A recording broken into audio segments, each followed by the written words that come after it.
अंधी सास का सच। निशा की सास अंधी थी। वो ठीक से देख नहीं सकती थी, लेकिन शादी के बाद, माँ जी खाना खा लीजिए, और हाँ मैं आपको दवाई दे रही हूँ, वो भी खा लीजिए।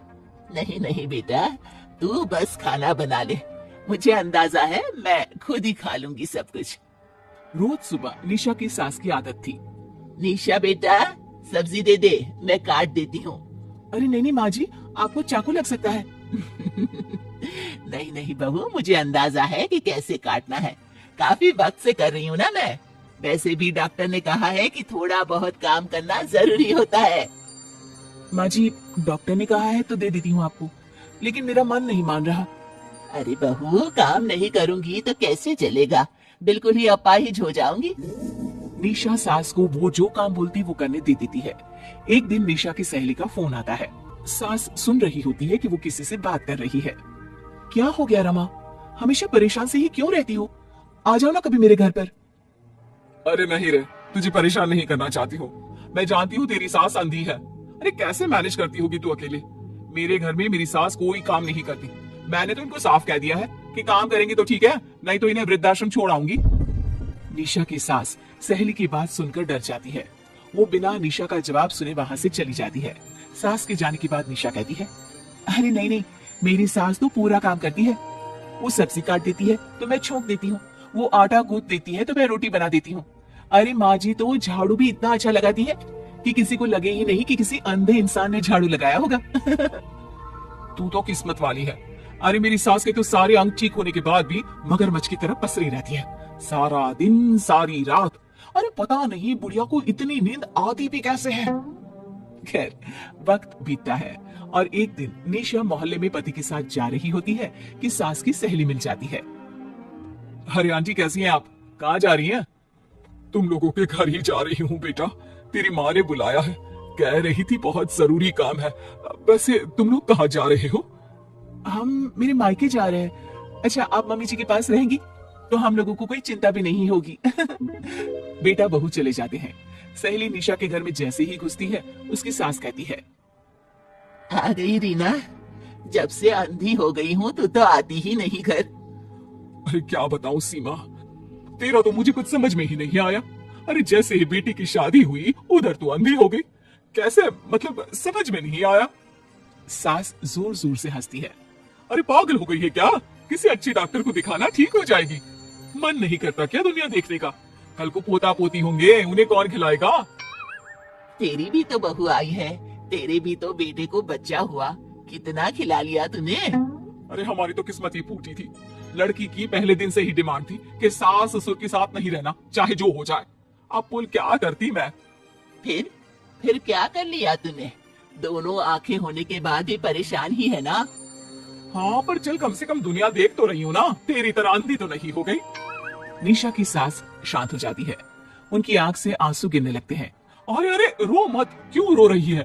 वैसे भी दुनिया में ऐसा कुछ नहीं है कि जो देखा जाए। चालाक बहू में, और ऊपर से वो बेटे जिन्हें बचपन से सीने से चिपका कर पाला, वो भी बेटियों के कहने पर माँ से लड़ पड़ते हैं।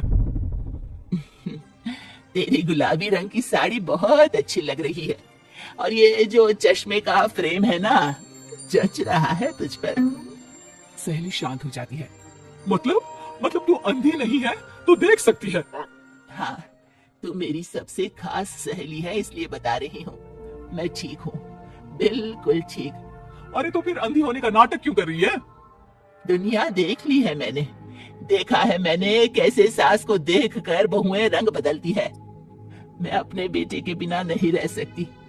पति का साया तो पहले ही उठ गया, बेटे को बहू ले गई तो क्या करूंगी? सारा काम कर देती हूँ, वो इसी में खुश है। सहेली निशा की सास को गले लगा लेती है। लेकिन झूठ बोलकर कब तक? अरे कब तक ऐसे रहेगी? थोड़ी ही देर में बाहर से बेटा बहू के आने की आवाज आती है। बस चुप कर, जो मैं कर रही हूँ बस साथ दे मेरा, नहीं तो। बहू घर पर आती है। सामने 2 कप में चाय, शादी के एल्बम और कुछ खाने पीने का सामान रखा था। माँ जी कुछ खाया आपने? खाना क्या है बहू, बस चाय पी है। सब्जी दे दे, मैं काट देती हूँ, रात के खाने की तैयारी हो जाएगी। अरे नहीं माँ जी, मैं खाना बना लूंगी, आप आंटी के साथ बैठिए ना। बहू सारा खाना बनाकर सास को आवाज देती है और सभी बैठकर खाना खाते हैं। माँ जी ये लीजिए, कटहल खा लीजिए। ये कह रहे थे कि आपको बहुत पसंद है। हाँ हाँ, ला दे। बहू सास को रोटी का डिब्बा पकड़ाती है, लेकिन सास नहीं पकड़ती। वो कटहल देना बहू। बहू जल्दी से सास को कटहल दे देती है। अगले रोज फिर सास झाड़ू लगा रही होती है कि बहू कहती है, माँ जी आप ठीक से झाड़ू नहीं लगा रही, पीछे देखिए कितना सारा कचरा फैला हुआ है, लाइए मैं लगा देती हूँ। सास डर जाती है और पीछे देखती है। कहा कहा बहू, अरे कहीं तो नहीं है कचरा, देख। नहीं माँ जी, आप देख नहीं सकती ना, इसलिए आपको नहीं दिखा। बहू सास से झाड़ू लेकर सारे घर में झाड़ू लगा देती है। सास अब जो काम करने जाती बहू उनसे छीन लेती। क्या बात है बहू, आजकल तुम मुझे कोई काम क्यों नहीं करने देती? माँ जी काम ही क्या है, हम 3 लोगों के लिए खाना और 2 कमरे की घर की सफाई, ये तो मैं आसानी से कर सकती हूँ। सास को समझ में नहीं आता कि आखिर बहू ऐसा क्यों बोल रही है। वो कुछ दिनों तक सब देखती है और फिर एक दिन बहू की सहेली आती है। अरे रमा क्या बात है, कैसे आना हुआ, बैठ मैं चाय लाती हूँ। अरे नहीं नहीं निशा, तू सहेली से बात कर, मैं ले आती हूँ चाय। वाह क्या बात है, तेरी सास को आंख से दिख भी नहीं रहा लेकिन चाय बनाने को तैयार, और एक मेरी वाली है हाथ पैर हिलाने के भी पैसे लेती है। वैसे यार आज मैं रिलैक्स हूँ, छोड़ आई मैं उन्हें वृद्धाश्रम। सास डर जाती है और अंदर से चाय बनाकर ले आती है, लेकिन डर के मारे सास के हाथ से चाय की ट्रे गिर जाती है। बहू की सहेली बोल पड़ती है, अरे कुछ काम होता नहीं है तो करती क्यों है बुढ़िया, एहसान दिखाने के लिए। अरे मैं तो कहती हूँ तू भी इस अंधी को वहीं छोड़ा।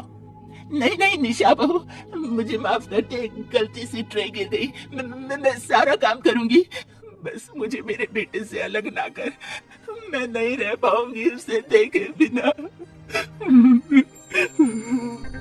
बस माँ यही सुनना था, आप देख सकती हैं फिर भी डर के मारे जो नाटक आपने अंधी होने का खेला मैं उसे खत्म करना चाहती थी। माँ जी आप घर की बड़ी हैं, मेरे पति की माँ है, मेरे लिए आपकी जगह भगवान से कम नहीं। आप अंधी नहीं भी होंगी तो भी मैं कभी भी आपको खुद से दूर नहीं करूंगी माँ जी, मेरा विश्वास रखिए। फिर निशा सहेली को देखती है। अच्छा होगा रमा कि तू मेरे घर से चली जाए, क्योंकि मेरे घर में ऐसे लोगों के लिए कोई जगह नहीं है जो बड़ों की इज्जत नहीं करते। सास चैन की सांस लेती है। जीती रहे बहू, जीती रहे।